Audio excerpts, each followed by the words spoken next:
Ladies and gentlemen, good day and welcome to IndusInd Bank Limited Q2 FY22 earnings conference call. As a reminder, all participant lines will be in the listen-only mode, and there will be an opportunity for you to ask questions after the presentation concludes. Should you need assistance during the conference call, please signal an operator by pressing star then 0 on your touchtone phone.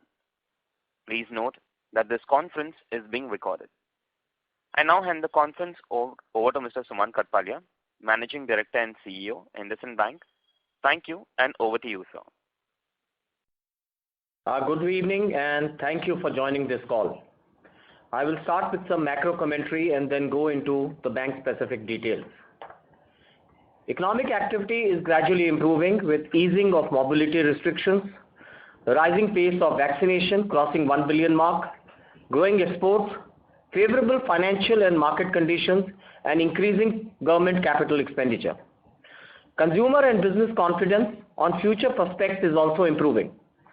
Strong performance of the farm sector, pick up in the manufacturing activity, and now even a recovery in the contact-intensive services bodes well for the growth in the bank credit going forward.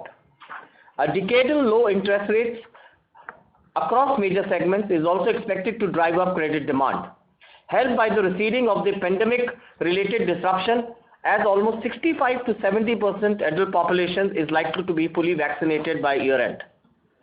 Key risks to the Indian macroeconomic stability and prospects are seen from adverse global developments around commodity price spikes, supply chain disruptions, and faster than anticipated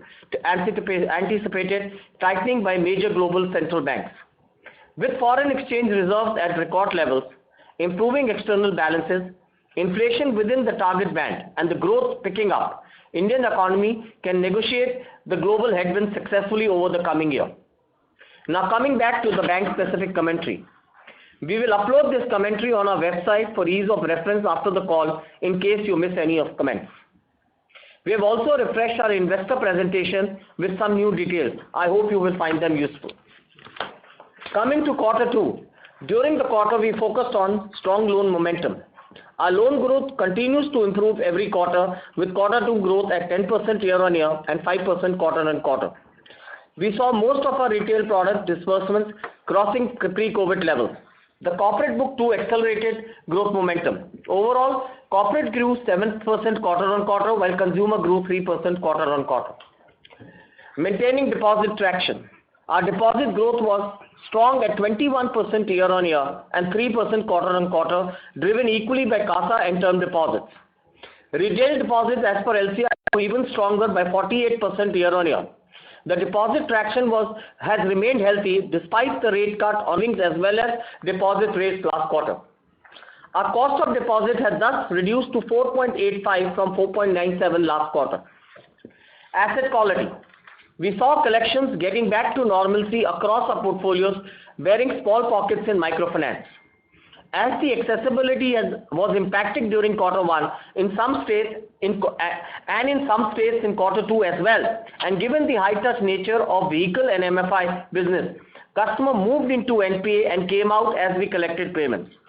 Overall collections for September were at 98% as against 96% in June.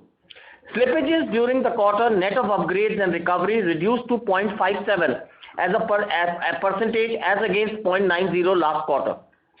As a result, our credit costs have fallen by 35% quarter-on-quarter from 1,132 crores to 752 crores. We have maintained our PCR at 72% and increased our contingent provisioning to 3,178 crores or 1.4% of loans. This includes prudent contingent provisions towards the stressed telco, and will share further details later. With this, I believe all legacy exposures are taken care of and balance sheet is well positioned to support growth. Maintaining profitability of the franchise. Our operating profit margin remains healthy at 6% of loans. Our NII grew by 12% year-on-year ahead of the loan growth. Fee income grew by 18% year-on-year, driven by client fees, particularly in the retail segment. While operating expenses have normalized as activity levels picked up, the cost to income ratio is still better than pre-COVID levels. This ensures maintaining a healthy operating margin. Scaling up of new initiatives. We continue to scale up our new initiatives of affluent, NRI and merchant acquiring business. Affluent deposit base grew 48% year-on-year to 35,700 crores and AUM grew 42% year-on-year to 61,800 crores. NRI deposit grew 31% year-on-year to 27,500 crores. Our merchant acquisition through Bharat Financial added 120,000 merchants during the quarter, taking total onboarded merchants to 320,000 merchants now. Of this, 175,000 customers are borrowers and loan book originated crossed 1,000 crores for the first time. Digital launches. We continue to execute our Digital 2.0 strategy, and Q2 saw new launches in terms of Indus Merchant Solution application, Indus Easy Credit Stack for business and debit card EMI on IndusInd Bank debit card. I'll give you further details subsequently. Capital adequacy. Our capital adequacy remains comfortable and improved to 18.06% including H1 profits. We have received board approval for raising Tier 2 bonds of rupees 2,800 crores. This will further augment our overall capital adequacy levels. Strengthening the leadership team. We have made key changes in our organization structure over the last few months. The focus has been to strengthen our corporate franchise along with the assurance functions such as risk, compliance and audit. There have been some lateral hirings along with internal reallocations. Overall, I believe the leadership team is now all set to deliver the PC5 ambition. We will talk about the leadership team changes in the specific segments.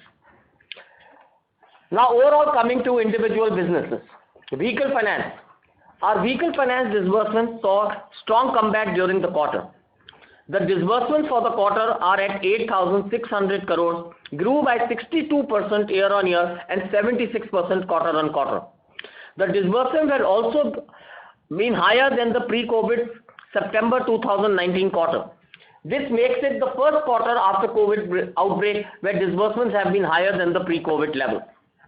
The bank has caught up on disbursements to pre-COVID levels, whereas the industry volumes are still lower, indicating continued market share gains across the products. Within the vehicle categories, disbursements picked up significantly for commercial vehicle and cars. The tractors and construction equipment continued their good run throughout the pandemic period. We have been cautious on the small commercial vehicles and two-wheeler growth. The loan book has remained stable owing to higher rundown due to contractual maturity and focused collections as evident from the recoveries. The collection momentum has resulted into strong recoveries and vehicle gross NPAs have reduced quarter-on-quarter across various segments. We saw upgrades and recoveries of 555 crores in vehicle finance during the quarter. As highlighted earlier, we saw customers opting for restructuring to tide over the COVID-2 lockdown impact. The vehicle finance restructured book increased from 3,089 crores to 3,969 crores quarter-on-quarter. On this restructuring, around 80% comes from the contact-intensive MHCV and three-wheeler segments. Balance 20% is spread across all other vehicle categories. The restructured customers have been of acceptable credit risk pre-COVID and the portfolio is well collateralized, giving us comfort on potential delinquencies. We see freight availability improving every month and as collections normalize, the disbursements should start reflecting in the loan book growth from this quarter. Microfinance. Microfinance has shown a strong growth recovery and COVID spread coming under control. We saw loan growth of 26% year-on-year and 9% quarter-on-quarter on a week basis. Collection efficiency for the quarter was at 94.7%. We have seen accessibility improving during the quarter across most of the country except in Kerala and a few districts of West Bengal.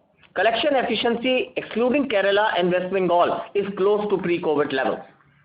The gross slippages during the quarter were 1,070 crores. As the accessibility and collections improved, we saw customers clearing up the dues, resulting in upgrades and recoveries of 610 crores. The slippages, thus net of upgrades, were 460 crores or 1.6% of the loan. We had highlighted in the last analyst call that customers of 500 crore of portfolio had invoked restructuring. We saw restructuring implemented for these customers during the quarter, along with the fresh restructuring of 407 crores. Thus, the total restructuring as of September 21 was at 907 crores. Over 55% of the restructured customers have completed at least 3 loan cycles with us, and over 81% completed 2 loan cycles. These customers have strong payment track record and expect majority of the restructured pool to show comfortable payment behavior. Looking at the overall collection trends, COVID-2 stress in terms of credit cost and restructured pool is likely to be between 6 to 8% for the year in my view.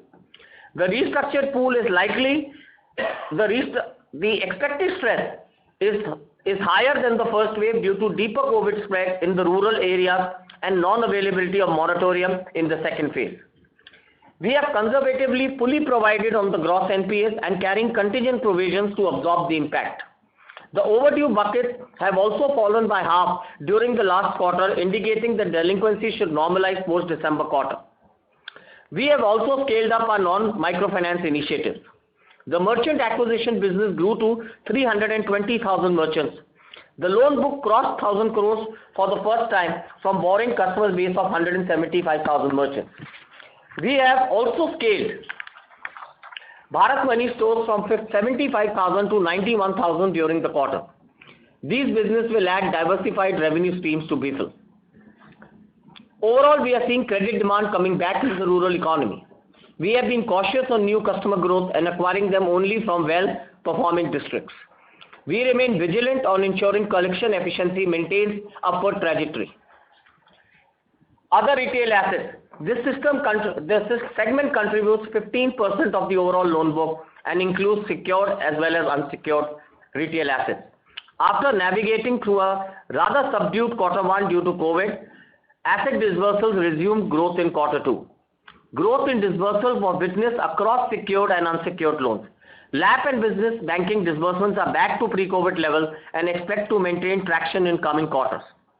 We had highest ever credit card spends at rupees 2,230 crores, which was up 55% year-on-year, which was highest ever monthly new card acquisition crossing 50,000 cards in September 21. Our credit card spends per client in September have grown 52% quarter-on-quarter and 81% year-on-year. We have launched co-branded card partnered with Vistara during the quarter, which has seen good customer response.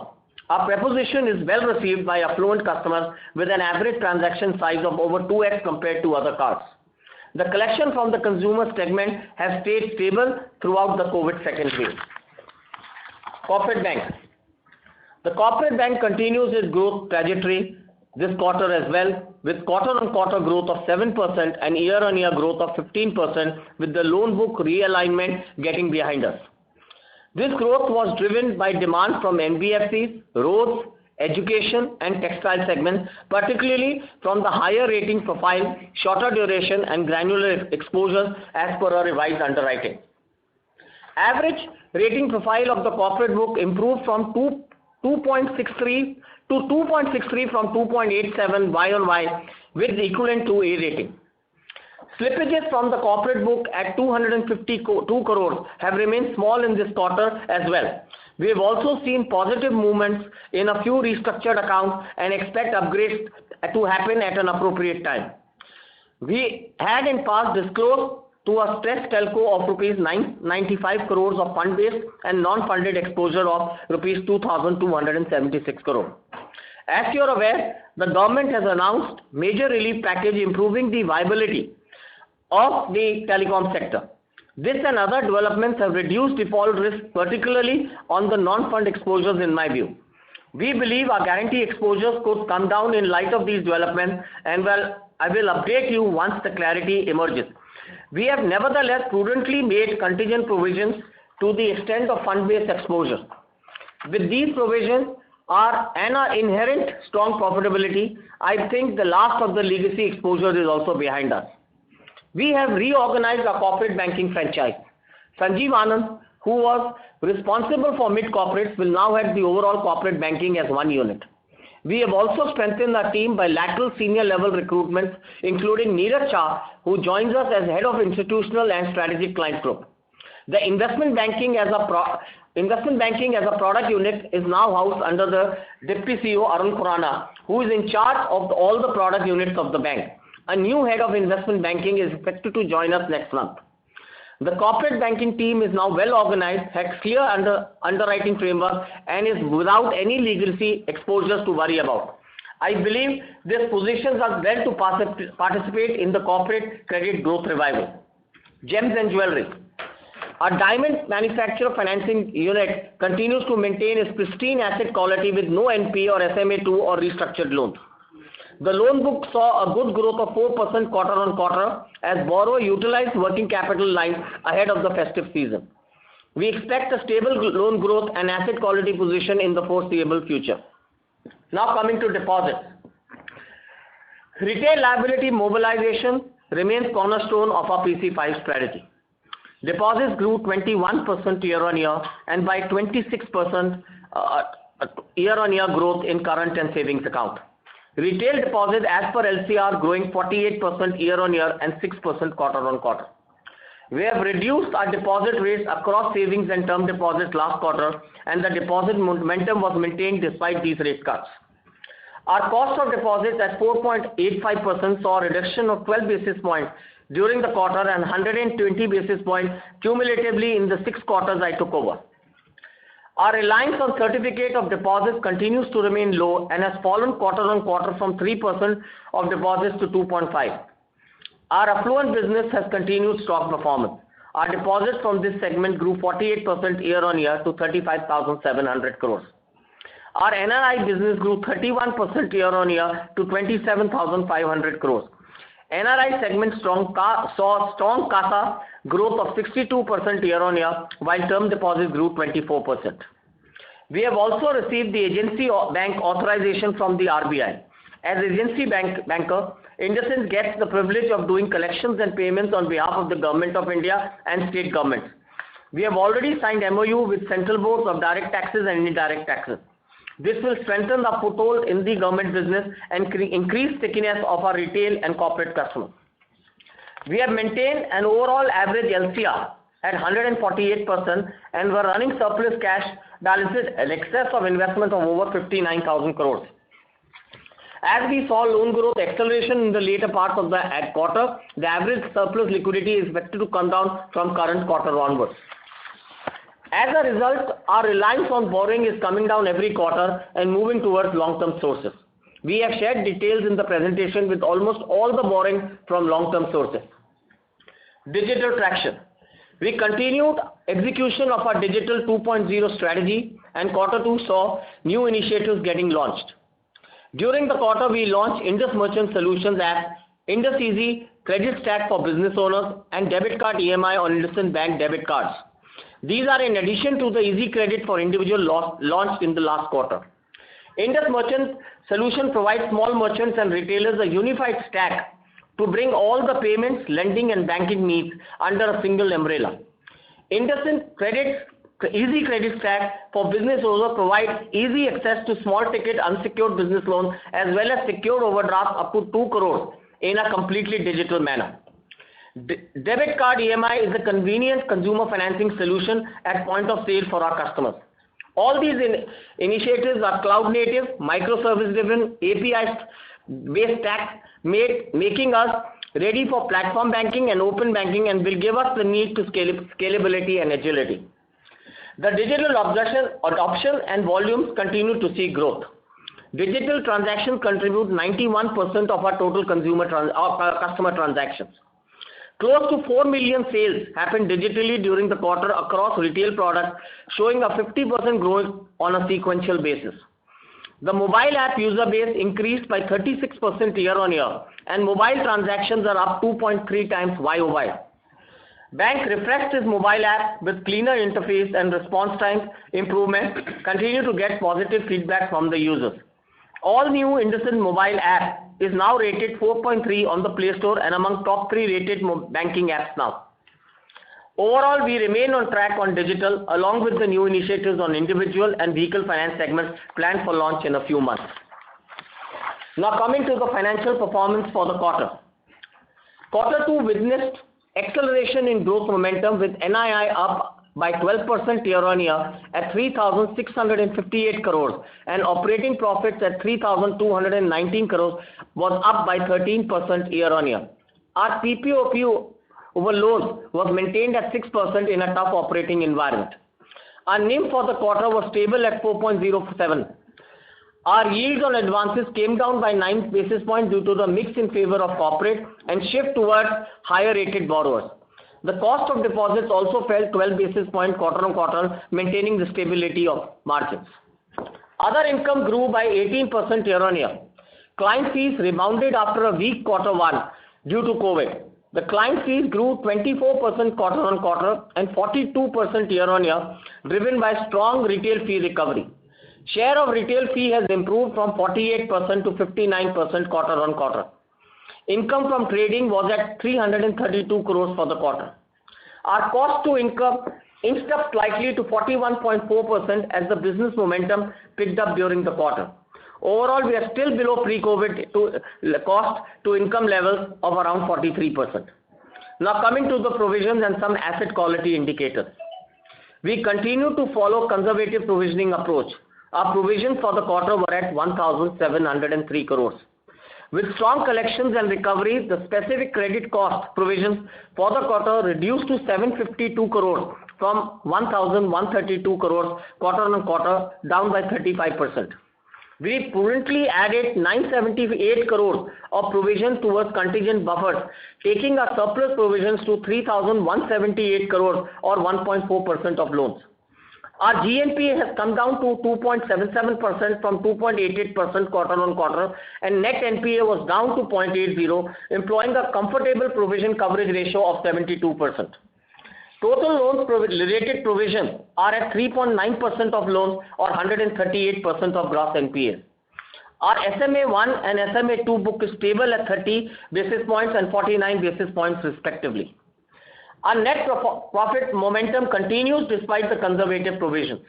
Profits for the quarter were at 1,147 crores, growing at 13% quarter on quarter and 73% year on year.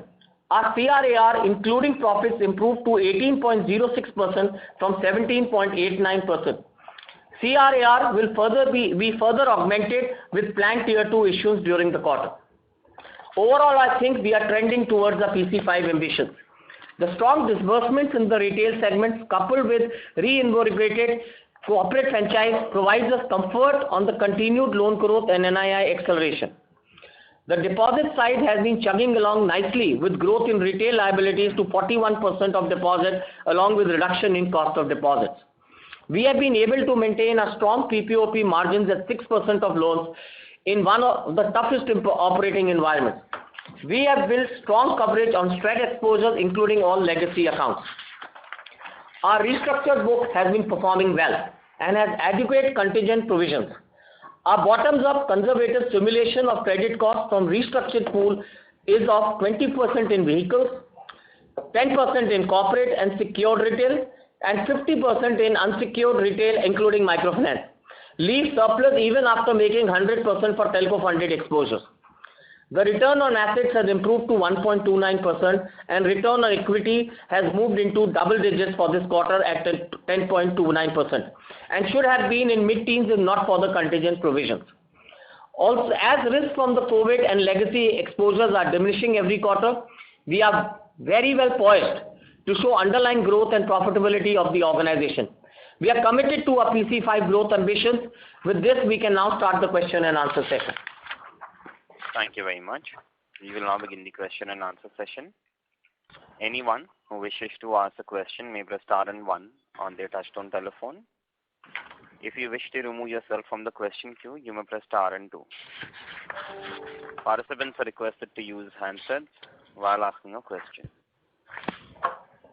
Ladies and gentlemen, we will wait for a moment while the question queue assembles. Participants, you may press star and 1 to ask the question.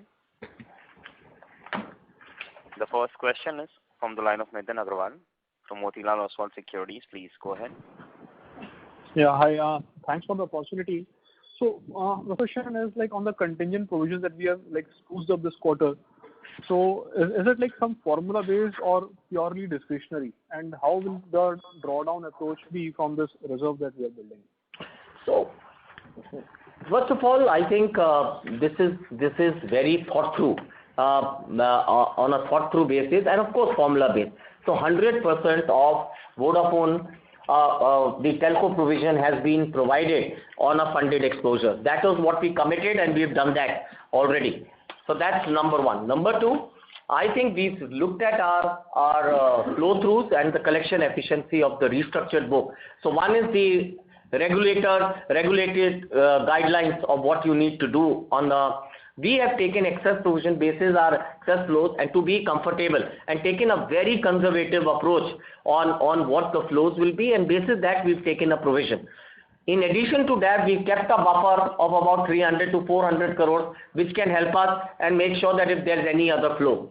We will continue to see this space, and if we see that there is a acceleration or a deterioration, we will provide.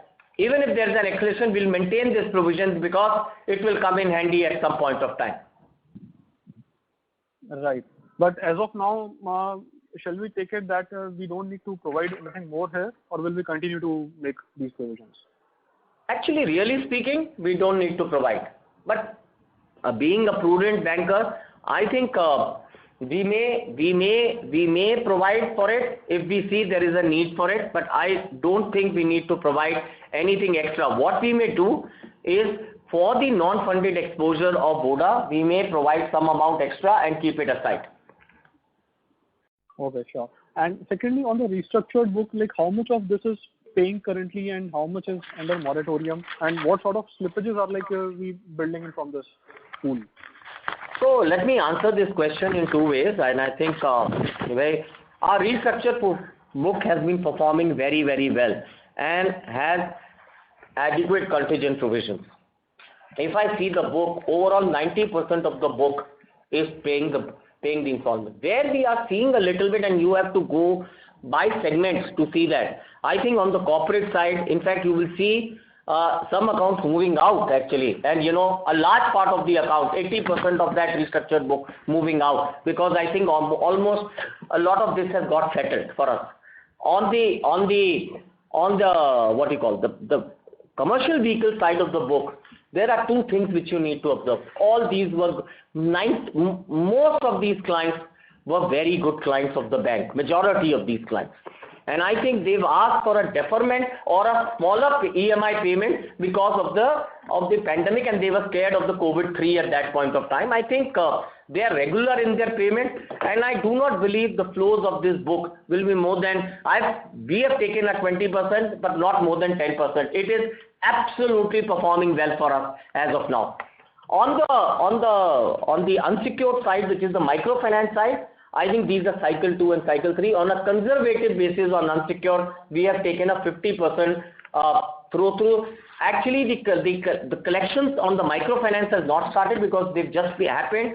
On the unsecured side, I think we are seeing a 50 to 60% collection efficiency on the unsecured side. On the secured, we are seeing a 90% collection efficiency on the secured retail side of the book, non-vehicle side of the book. So I think that is how our provisions are, and that is how we are seeing the book perform. Sure. Thanks, Sumant. And a couple of more questions. One is like, while we have added few senior management team members, are we also seeing any churn within the top management or in the mid-level management, given the rising competitive scenario in the overall banking and financial space? So there are stress specifically in the technology side or in the digital side of the place. Where do we see stress at certain areas? We are not seeing a stress in our corporate banking, in our retail banking, or in our vehicle finance unit at all. Of course, so that's what we have. I must give you this confidence that the bank has adequate succession planning in place, and we make sure that when we create an organization structure, the second person in charge or multiple backups are created to make sure that the continuity of the business remains. Yeah. And lastly, if you can offer any comments on the bid that we have submitted for Citi's consumer business, like how are we looking to pursue growth in the consumer assets? I have never accepted the fact that we've submitted a bid. That's number one. Number two, I've always said that this is speculative, the news appearing in media, and we continue to evaluate businesses which are accretive to our stakeholders, which is our customers, to our investors, as well as to our shareholders and to our employees. Sure, Sumant. Thanks so much and wish you all the best. Thank you.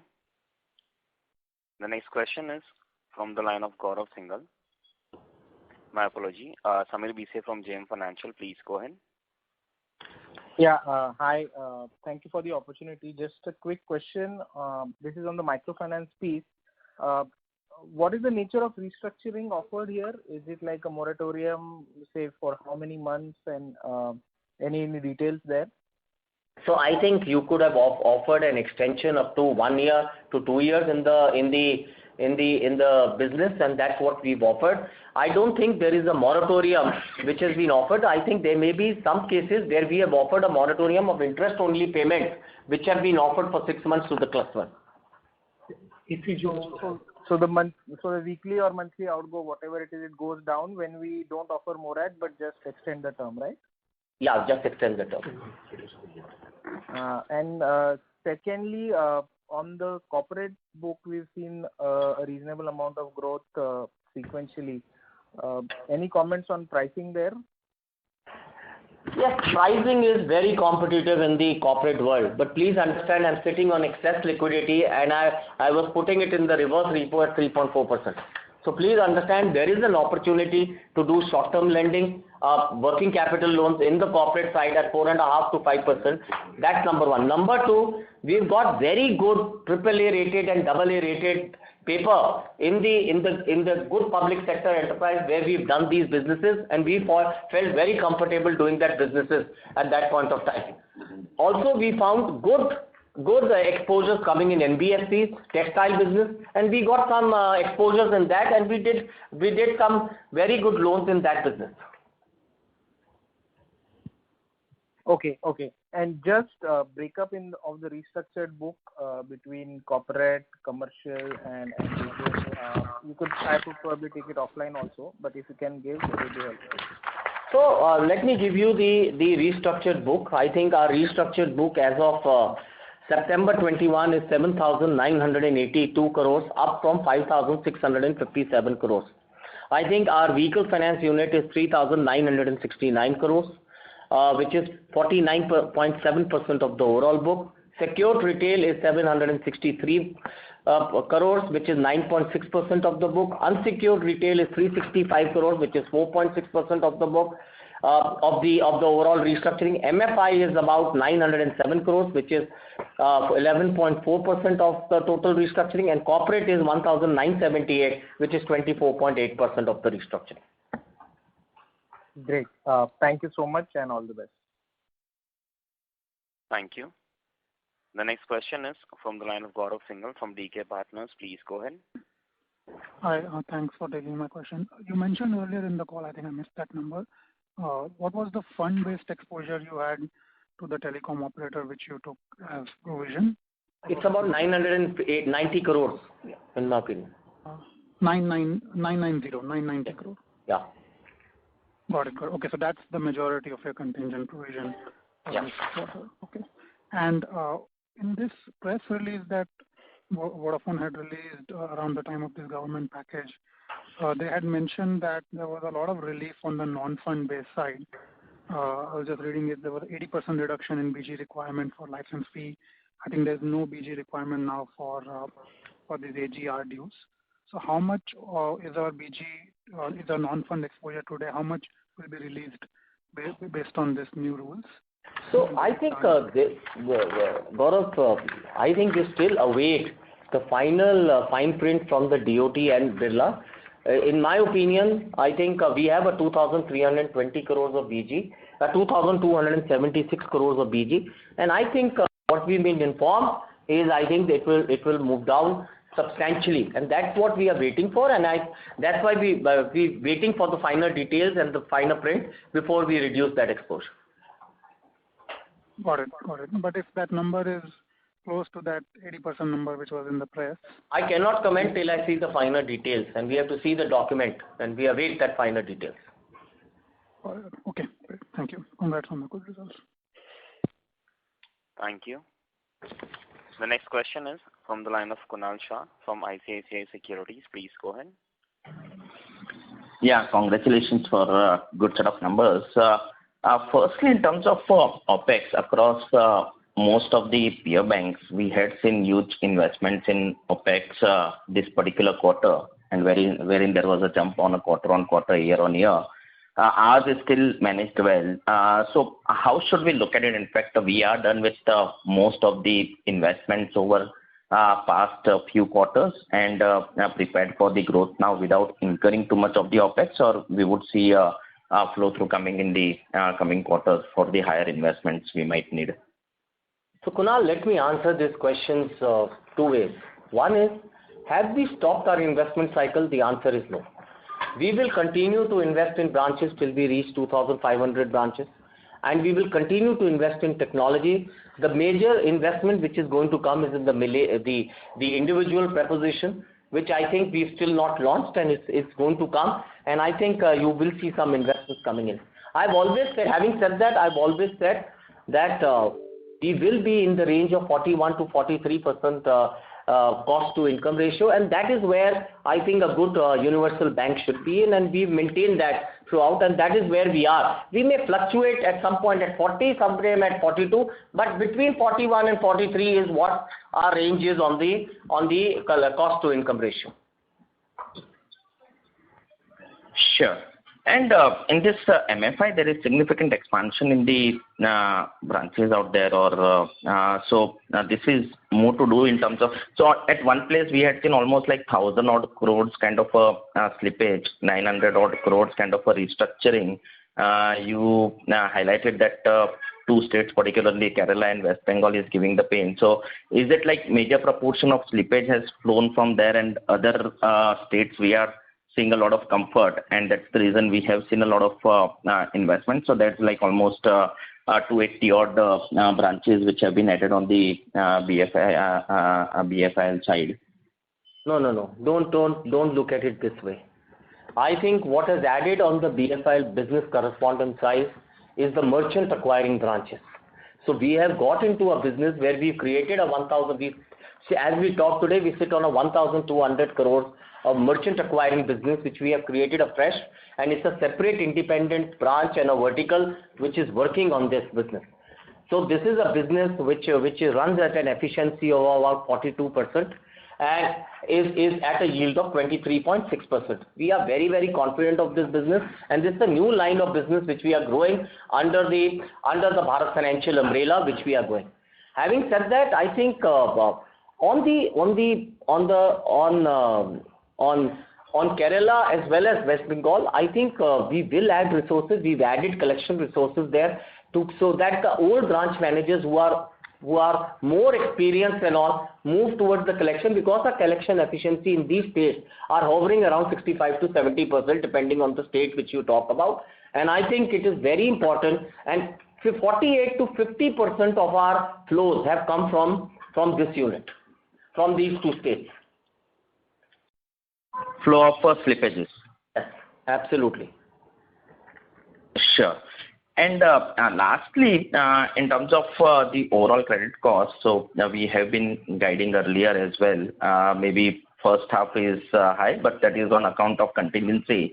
So are we now equally confident that we could settle in that range, or with the improvement in the environment and looking at the way the trajectory is, are we more comfortable in terms of credit cost coming further down as most of the legacy stress pool is provided for? So I think, Kunal, I feel three things will happen. One is, you're absolutely right. I think the flows have normalized, and I believe that non-vehicle finance, vehicle finance will continue to see a moderation in the flows which will happen, and you will see a dramatic reduction in the flows as we move along. Number two, our corporate book has never been so good before. I think all the legacy issues are behind us, and our corporate book, and if you look at the SMA2 or the SMA1, you will get the comfort from the book as to how the book is performed. I think on the microfinance side, I've said that our flows will be our delinquency cost of credit will be around 6 to 8%, and that will have flows which will built in. I've already taken 70% of those flows. There may be 30% flows which are balanced left, and we will take those flows as well as and will come up. Most of it will get covered. But yes, having said that, our guidance of 160 to 190 basis points remain, and I continue to say an additional 50 basis points or 60 basis points on account of the telco provision will be there. Nothing else. We will continue to maintain that guidance, and I continue to believe we will be in that. I have not taken into account recoveries which will also start coming in now. Sure. Yeah, thanks. This is helpful. Yeah. Okay. Thanks. Thanks and all the best. Thank you. The next question is from the line of Nilanjan Karfa from Nomura. Please go ahead. Hi. Thanks, Sumant. So a couple of questions. One, a data question. If you can give the breakup of slippage in those same buckets, vehicle, secured, retail, unsecured, MF and corporate. Okay. I'm sorry if I have repeated it earlier. No problem. I'll give you the number. I think I'll give you what is the gross slippage and what is the net slippage, after considering only recoveries, which is cash recoveries as well as upgrades. So I think CFD was 590 crores of gross slippage and net slippage is 35 crores only. So there was a huge recovery which happened on the vehicle finance unit. Secured retail is 432 and 273 crores of net gross slippages. Unsecured retail is 314 crore of gross and 249 crores of net slippage. MFI was 1070 crores of gross slippage and 460 crores of gross net slippages, and corporate was 252 and 175 crores. Overall, our slippages were 2658 and have net after taking recoveries into account was 1192. Right. Great. Second question on the vehicle side. I mean, given that I think 90% plus of our CV book are typically SRTOs, right? Yeah. Any comment around the operator profitability? How are you seeing the cash flows? Have they been able to pass on the increases on the freight? Any sort of comment on that, sir? Yeah. First of all, I think you're absolutely right when you said that the diesel prices did affect their profitability because the diesel price did increase by 35%. Also, the freight took time to catch up, and I think there was a demand supply issue at that point of time. But having said that, I think the things are improving, and that is why the restructuring of that book is so high when you see the restructuring, because people wanted a lower EMI to play rather than the full EMI. But I have Partha who will answer this question in a little bit more detail to you. Yeah. Yeah. Of late, diesel price increases certain amount of concern.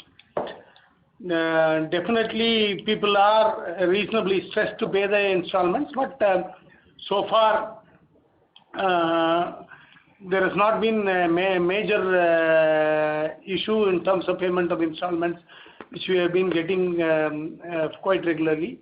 The portfolio has been showing a considerable amount of improvement ever since the last quarter, and it is likely that the portfolio would improve. Whether the business would improve or not would hinge on the diesel price as well as freight economics on freight rates. Right. So, close to about 40% of commercial vehicles are in infrastructure segment, which is tipper segment, which is used for mining as well as earth moving segment, where the economics has been extremely good. Therefore, I would say that there is absolutely no impact, zero impact, or extremely good this thing for about 40% of the vehicles, and 20 to 25% are contractually covered. Balance about 20-25% struggles, but they keep paying. Right. Would you believe, Partha, that by December, I mean, if things don't improve by December, then things will look tough? Yeah, fundamentally, what I would state is fuel price increase. I'm not very sure about this. Government, I think, will have to take some action or other. It is very, very unlikely that it will be bought in the GST regime, but they would absorb certain amount of taxation element arising out of the diesel price. Once it comes below 100 sentimentally, I think there will be a certain amount of buoyancy. And that as of today, what really has happened is the excess capacity in the market has already been more or less absorbed. There has been a growing requirement in terms of addition to the capacity, but addition to the capacity has been put in certain amount of cold storage because of operation cost increase. That should not affect the existing vehicles, but it will have an impact in terms of commercial vehicle sales and possibly our financing in this area. Yeah, I understand, Partha. Very helpful. And a small last question, Sumant. Is it possible to get a sense of that 2,300 roughly of non-funded to Vodafone specifically? How much is tied to the PGs? The spectrum. Half, 50% to the spectrum and 50% to the ARPU. But our latest discussion shows that the spectrum, of course, the government has said, even the ARPU, in 1 month's time, there is something coming, and we are waiting for the finer details. That's why I'm not commenting on it. We have to wait for the finer details. Perfect. Thanks so much. Thank you so much. Thanks, team. Thank you. The next question is from the line of Rahil Shah from HSBC. Please go ahead.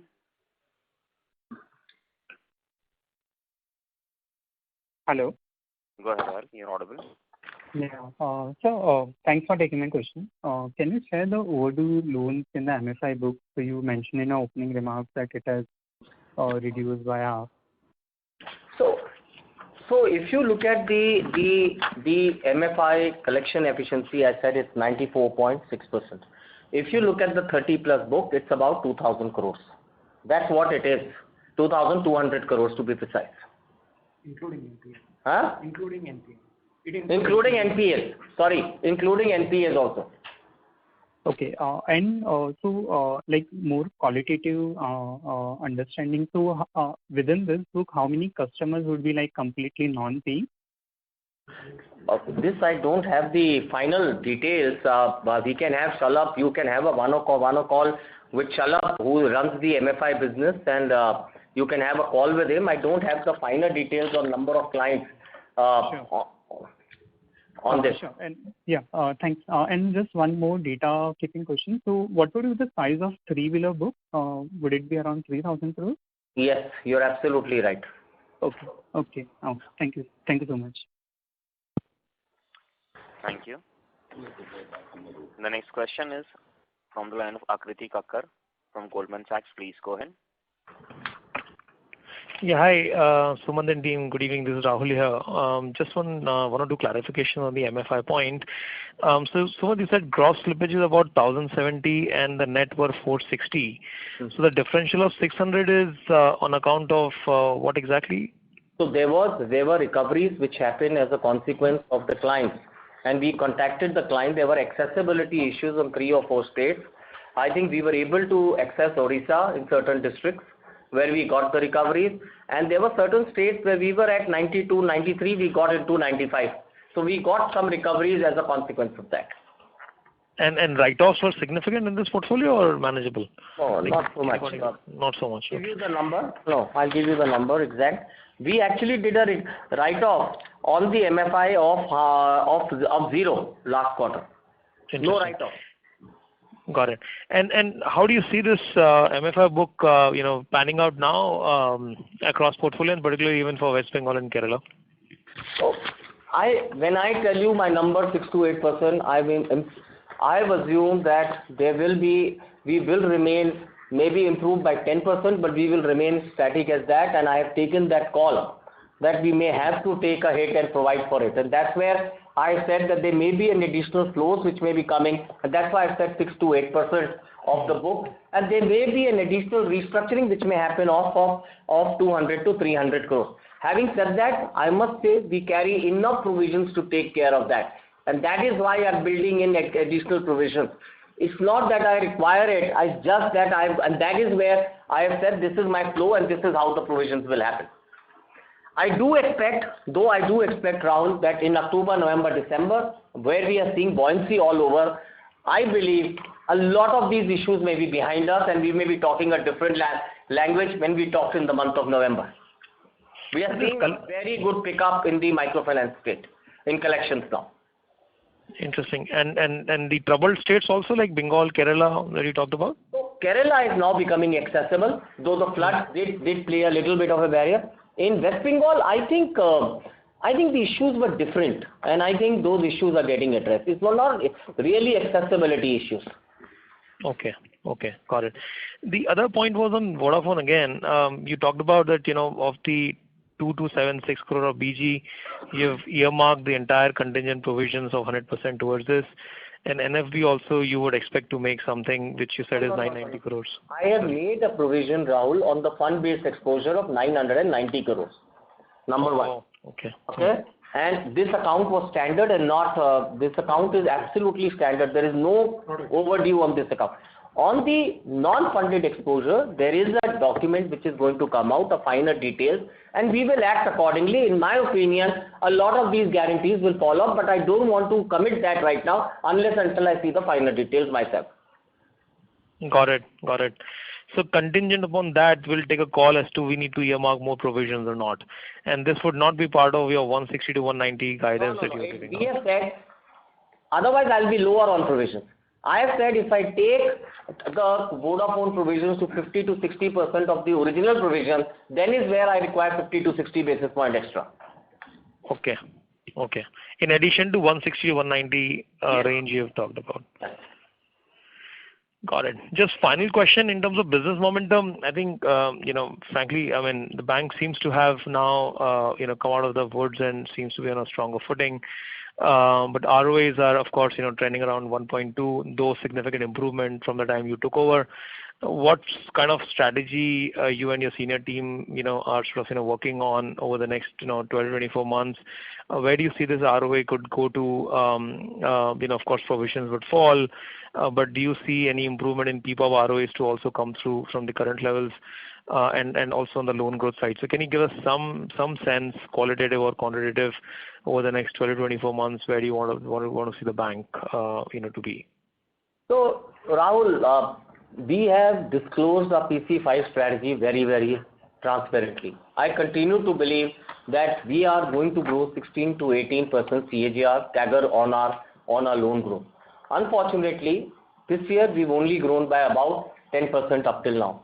So I think what you will see in the next 18 months, we will ramp up our loan growth, and we will grow faster than the market on our domain specialization, and in corporate bank we will be ahead of the market by 200 basis points, 150 to 200 basis points. That's something. There are new lines of businesses which are acting as accelerator to our business momentum. Those are merchant acquiring business, mortgage business, which will act as accelerator to our businesses, and the non-vehicle asset business, which has been a very, very low-lying business, and we will accelerate those business. So I think these will accelerate the growth of this business as we move along. We also have a very clear strategy on getting into digital in the SME stack and creating a very good value proposition on the SME stack on the business. So I don't see a risk to our 16 to 18% CAGR growth on the PC5. Having said that, we've always said that we have a PPOP margin of 6, and I think we've always said 5%, but I don't see any reason why we will fall below 5.5% at any point of time. And we've not fallen for the last 5 quarters below 6. I can assure you this much. Having said that, if you do all our calculations, we've always said our normal credit cost should be around 120 to 150, less than 150 basis points. You do your calculations and you will see our ROA will never be less than 1.5 to 1.8. In fact, you may see us touching that ROA in quarter 4 itself. Okay. Okay. And lastly, on the OpEx side, technology spend or, customer acquisition cost, I mean, we've seen most of your peer groups, have reported a sharp increase in OpEx side. Yours seems to be a bit more contained, but, going forward, how do you see the spending, likely to play out for your bank? So I generally feel, and I've answered this question before, we will be in the range of 41 to 43%. And I think that's the fluctuation which we will have on a matured.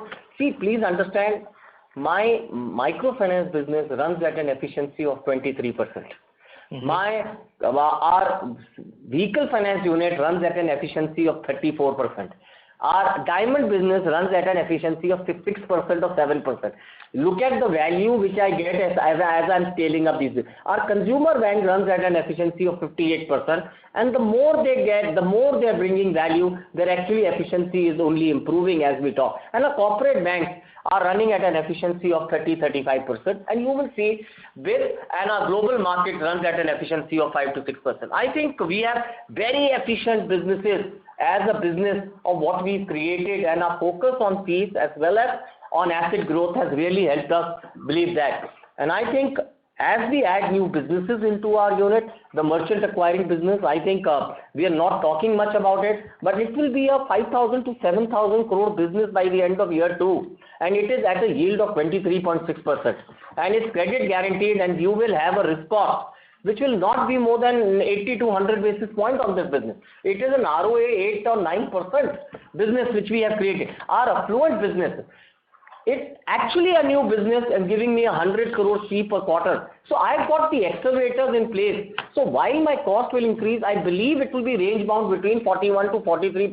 efficiency, because my revenues will grow faster as I grow my business, because I have very good accretive businesses where I have domain specializations which will give me the value. Got it. Interesting. Thank you so much, Sumant, and wish you good luck and your team. Thank you. Thank you. I now hand the conference over to Mr. Sumant Kathpalia for closing comments. So thank you.